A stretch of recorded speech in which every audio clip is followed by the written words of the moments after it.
Fellow Ghanaians, good evening. It is a privilege for me once again to come into your homes to speak to you about the state of our common battle against the pandemic of the coronavirus that is affecting all parts of the world, including our own. Exactly a week ago, I announced the lifting of restrictions on movement of persons resident in Accra, Kumasi, Tema, and Kaswa. I did so on the basis of the data and science, as well as on a careful analysis of the impact of the restrictions on several sectors of our population, especially our informal workers, who need to have a day out in order to provide for themselves and their families, the poor and the vulnerable. Since I last spoke to you, we have completed the analysis of another 32,031 samples, bringing the number of tests from 68,591 to 100,622.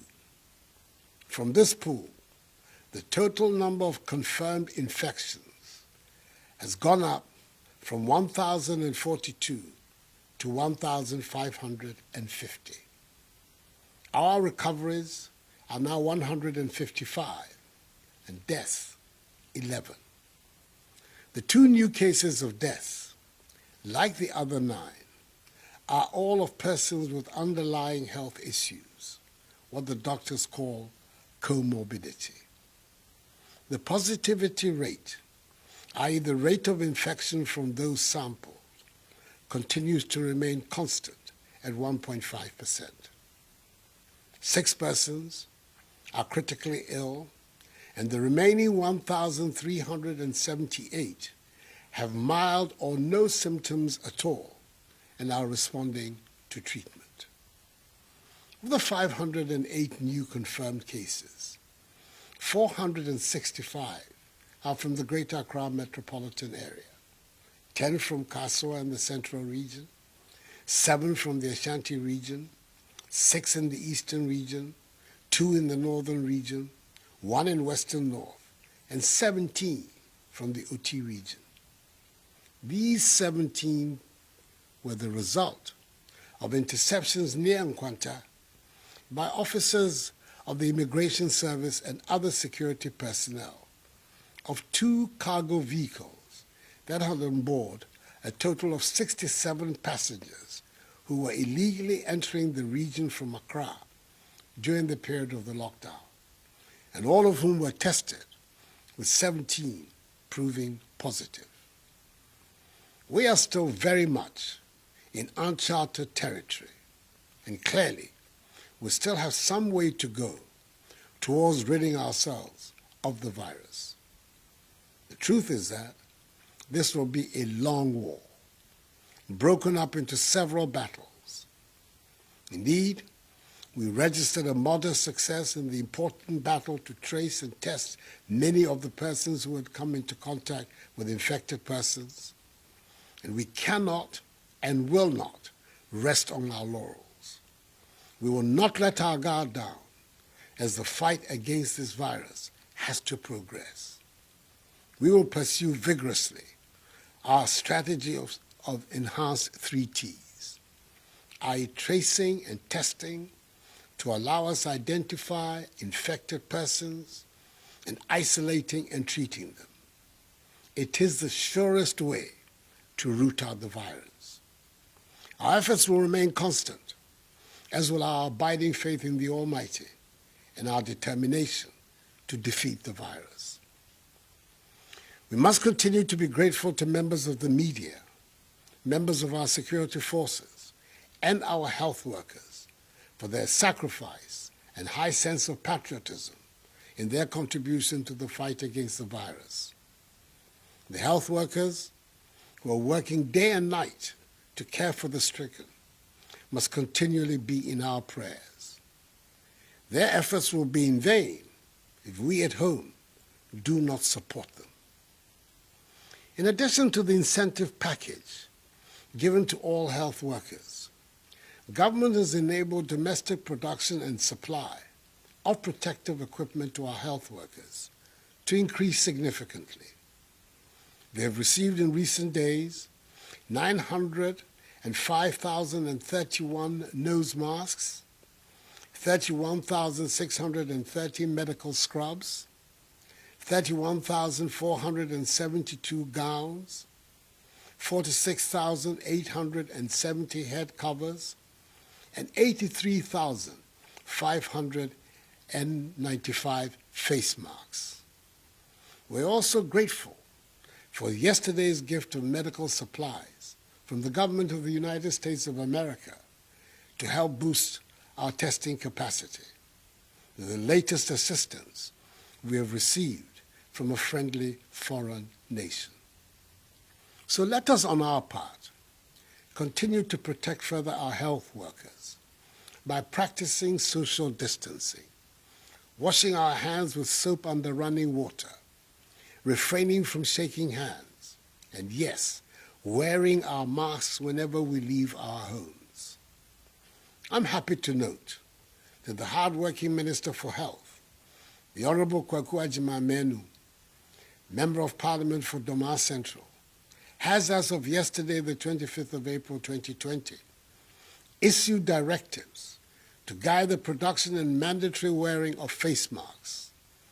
We should all familiarize ourselves with them and apply them as the regional coordinating councils of the Greater Accra, Ashanti, and Central regions are demanding of their residents. Together, all these protocols will prove effective in helping each one of us to avoid contracting the virus.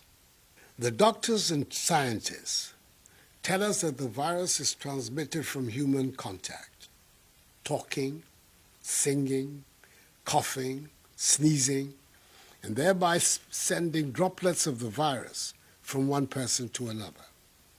That is why each one of us must strictly adhere to these directives.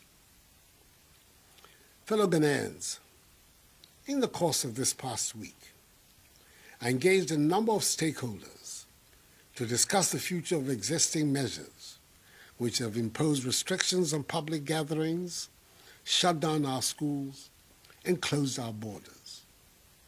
I met with the chairperson and members of the Council of State, the president and members of the Standing Committee of the National House of Chiefs, representatives of organized labor, that is the leadership of the Trades Union Congress, the leadership of the Christian community, the leadership of the Muslim community, the president and executive committee of the Ghana Medical Association, representatives and leaders of the media, and the leadership of the National Union of Ghana Students, NUCS, and its affiliated associations.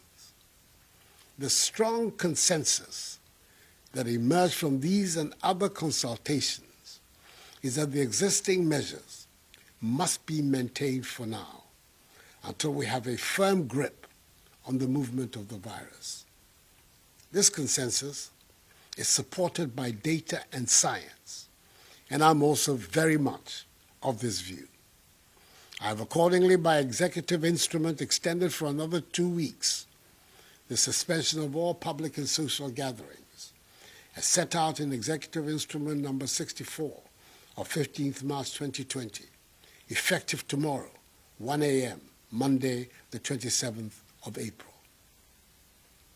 I'm encouraged that so many of our trotros, taxis, and buses are operating with a minimal number of passengers, and our businesses and supermarkets are enforcing the need for social distancing, the use of hand sanitizers, and the wearing of masks for all patrons and staff. I want to single out supermarkets such as Melcom, Palace, and ShopRite in particular for the excellent discipline they are maintaining in their enterprises across the country, and call upon all other enterprises, especially our market women, to emulate them. The example of markets in the Sekondi Takoradi metropolis, where social distancing is being well observed, is an excellent one for market women all over the country. I am fully aware of the sacrifices in reduced revenues that all businesses and enterprises are suffering. But I believe we have no option but to sacrifice to defeat this virus. This is the time for sacrifice so that we do not have to bear a greater cost in the future. Unhappily, there continues to be the worrying news of a few Ghanaians aiding some West African nationals to enter our country illegally, despite the closure of our borders. Even more disturbing is the fact that several of the West Africans who have been arrested have later tested positive for the virus. These are unpatriotic acts and must stop. We cannot allow a few persons who are motivated by their own selfish money-making interests to endanger the lives of the rest of the population. Not only will persons who enter our country illegally be strictly dealt with, but so will Ghanaians who facilitate their entry. As I have said before, being a Ghanaian must mean that we look out for each other. Just as the virus has disrupted our daily lives, it has also exposed the deficiencies of our healthcare system because of years of underinvestment and neglect. Whilst maternal, newborn, adolescent health and nutrition remain our top priorities, we must pay increased attention to chronic non-communicable diseases such as heart diseases, diabetes, and asthma, which have proved to be the common risk factors for the 11 deaths we have recorded from the virus. It has highlighted the need to address mental health issues and the crucial role of emergency services to which the new fleet of ambulances and drones are responding. We must emphasize preventive and promotive aspects of health in addition to care for the sick. The virus has also revealed the unequal distribution of health facilities, as we have tended to focus our infrastructure on Accra and one or two of our other big cities.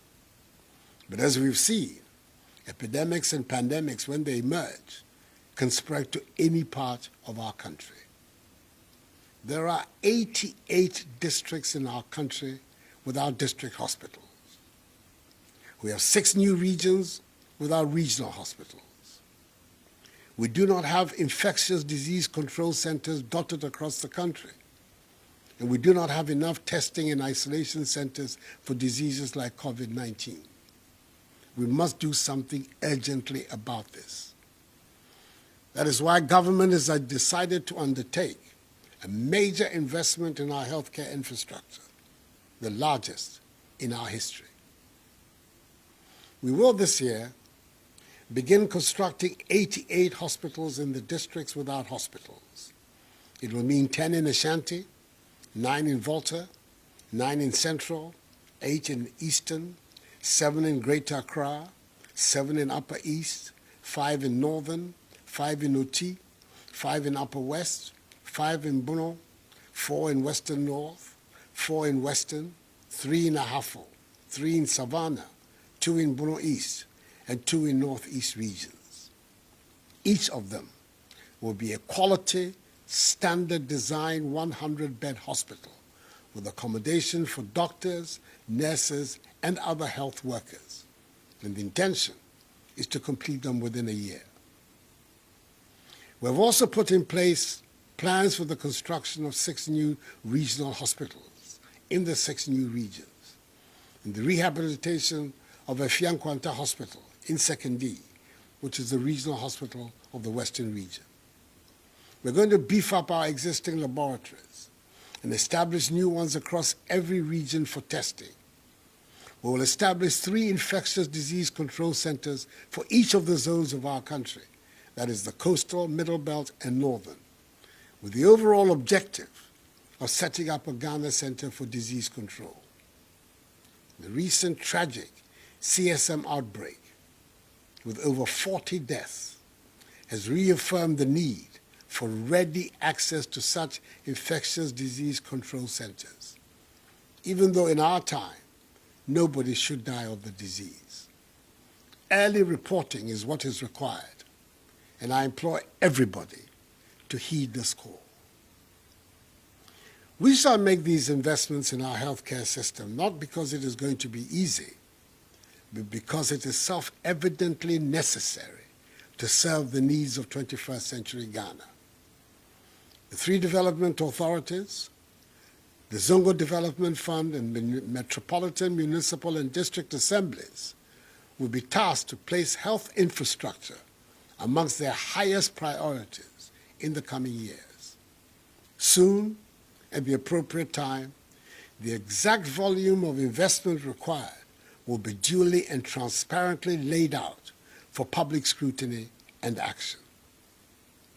It is obvious that side by side with the investment in the physical infrastructure of our public health system, we will have to intensify our policies for the growth of our domestic pharmaceutical industry so that we can generate our own medicines and medical supplies and products, which should no longer be dependent on foreign imports. Further, the National Health Insurance Scheme is currently in a stronger position as a result of the significant reduction in our standing arrears. It is my hope and expectation that this expanded and empowered public health system will be the most enduring legacy of the pandemic. Universal health coverage in Ghana will then become real and meaningful, for every Ghanaian deserves good health and good health care.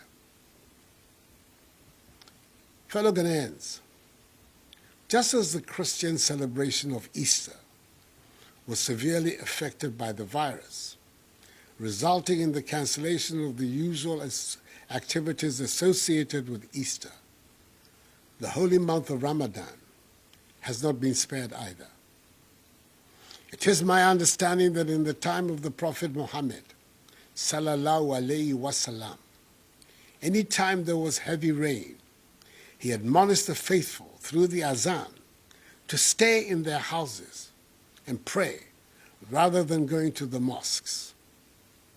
In Bukhari's collection of the Hadith, Book 13, Hadith number 24, Ibn Sirin reports that Ibn Abbas said to his muezzin, and I quote, "After saying, 'I testify that Muhammad is Allah's messenger,' do not say, 'Come for the prayer,' but say, 'Pray in your houses.'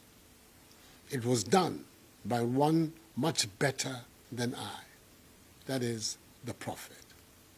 Through analogical deduction, Muslim scholars agree that rain represented danger, and therefore the prescription for Muslims to stay at home and pray in times of heavy rain is applicable to all life-threatening situations.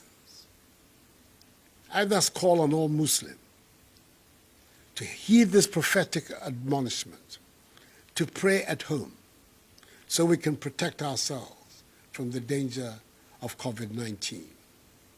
This is in line with the counsel of the wise, devout Muslim scholar, the chief imam, Sheikh Dr. Usman Nuhu Sharabutu.